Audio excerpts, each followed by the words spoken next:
हाँ तो भाई फाइनली स्मैकडाउन हो चुका है खत्म और भाई आज अनडिस्प्यूटेड यूनिवर्सल चैंपियनशिप के लिए ना कॉन्ट्रैक्ट साइनिंग थी और भाई इस सेगमेंट को डब्ल्यूडब्ल्यूई काफी यूनिक तरीके से दिखाती है जो कि काफी अच्छा भी लगा देखकर।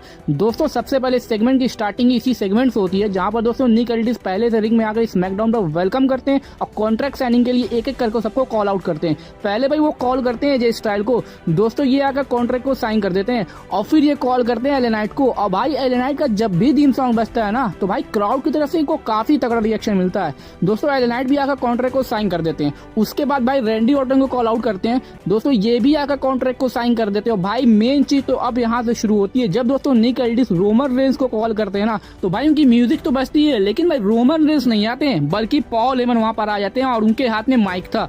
दोस्तों पॉल हेमन निक एल्डिस से बोलते हैं ना कि भाई मैं और रोमन रेंस अभी आए हैं और अभी तक मैंने इस कॉन्ट्रैक्ट को देखा भी नहीं है और इसीलिए रोमन रेंस इस कॉन्ट्रैक्ट को आज साइन नहीं करने वाले। और दोस्तों जब पॉल हेमन वहां से जा ही है तभी भाई निक एल्डिस का इस पर रिप्लाई आता है और इनका कहना है ठीक है भाई कोई दिक्कत नहीं है, रोमन रेंस को साइन नहीं करना मत करे, लेकिन इस कॉन्ट्रैक्ट पर 3 लोग ने साइन कर दिया इसलिए मैं इसको ट्रिपल थ्रेट मैच बुक कर सकता हूँ रॉयल नंबर में। और तभी दोस्तों पॉल हेमन का कहना कि भाई तुम अपनी जॉब में काफी अच्छे लग रहे हो और सूट जो तुमने पहना है ना वो बिल्कुल मेरे ही तरह है, लेकिन असल बात तो ये है कि ट्राइबल चीफ को रॉयल नंबर में सिर्फ 1-on-1 मैच में डिफेंड करना चाहिए था। और इसी बात को दोस्तों एले नाइट कैच कर लेते और इनका कहना है कि आप सही हो पॉल हेमन, मुझे अपना रीमैच मिलना चाहिए था लेकिन ये दोनों लोग आ जाने की वजह से ऐसा नहीं हो पाया। और तभी दोस्तों वहां पर एजे स्टाइल का कहना है कि एले नाइट से कि देख भाई रोमन रेंस ने मेरा करियर को खत्म करने की कोशिश की थी लेकिन मेरे इंजर होने की वजह से तुमको रोमन रेंस के साथ मैच मिल गया था और तुम हार भी गए थे।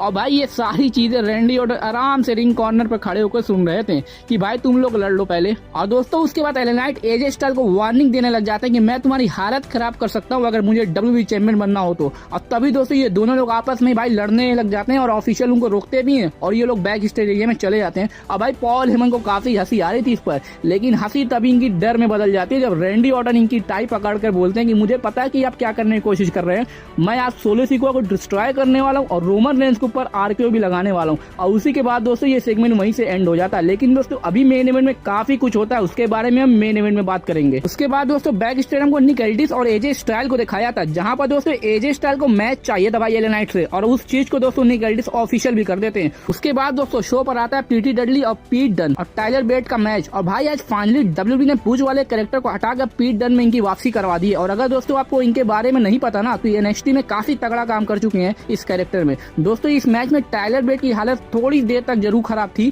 पीटी डडली ने की थी उनकी, लेकिन उसके बाद दोस्तों टाइलर वापसी करते हुए डन को टैग दे देते हैं और दोनों लोग मिलकर प्रिंस के ऊपर डबल मूव किक लगा देते हैं पहले। उसके बाद दोस्तों टाइलर प्रिंस के ऊपर बिटर एंड मूव लगा के पिन करके मैच में विक्ट्री ले लेते हैं जो कि काफी आसान विक्ट्री थी इनकी। उसके बाद दोस्तों शो पर आता है केविन ओवेंस का केओ शो। दोस्तों केविन ओवेंस रिंग में मौजूद थे और वो क्राउड को पहले थैंक्स बोलते हैं और उसके बाद लोगन पॉल को कॉल आउट करते हैं और लोगन पॉल रिंग में आते हैं। दोस्तों इनका कहना है भाई मैं ऐसे शो में नहीं आता हूँ लेकिन अब ये शो मेरा बन गया और मैं काफी खुश हूँ कि आपने मुझे इन्वाइट किया, लेकिन मैं आपसे एक बात कहना चाहूंगा कि आपके ही वजह से मैं डब्ल्यूडब्ल्यूई का हिस्सा बन पाया हूँ। तो भाई उस पर केविन ओवेंस काफी कंफ्यूज थे कि अरे मैं कुछ समझ नहीं पाया कहना क्या चाहते हो। तभी दोस्तों हमको रेसलमेनिया 37 की क्लिप दिखाई जाती है जहां पर केविन ओवेंस स्टनर लगाते हैं लोगन पॉल के ऊपर और उसी के बाद दोस्तों लोगन पॉल का कहना है कि आपने मेरी बेइज्जती की थी और ये क्राउड आपको चीयर कर रहा था और मैं उसी टाइम समझ गया था कि मैं यहाँ पर रहने का हकदार हूँ। और दोस्तों फिर ये क्राउड से कहते हैं कि आप लोग मुझे हेट करते हो लेकिन मेरा यहाँ पर आने का कारण केविन ओवेंस है और अब आप उनसे नफरत कीजिए। उसके बाद दोस्तों इनके बीच काफी ट्रैश टॉक देखने को मिलती है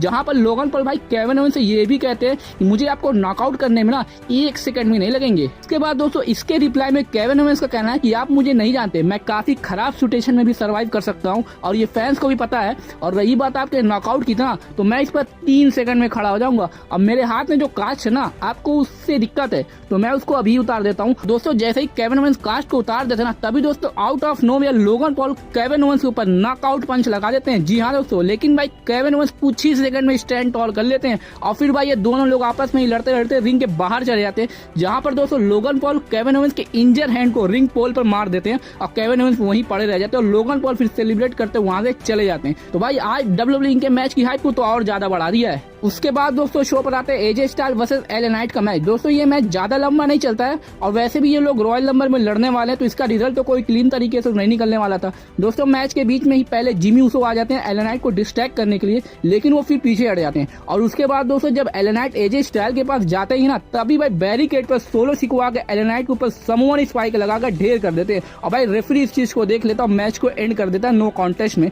और फिर ये एजे स्टाइल के ऊपर अटैक करते हैं और रिंग में ले जाकर उनके ऊपर भी समोन स्पाइक लगाकर को भी ढेर कर देते हैं। और उसके बाद दोस्तों सोलो सिकवा माइक लेते हैं और बोलते हैं कि 2 लोग को तो मैंने ढेर कर दिया और अब तीसरा बचा है। और फिर ये कॉल करते हैं रैंडी ऑर्टन को। जी हाँ दोस्तों, फिर दोस्तों रैंडी ऑर्टन की एंट्री होती है और निक एल्डिस भी भाई कॉन्ट्रैक्ट लेकर रिंग साइड पे आज खड़े हुए थे।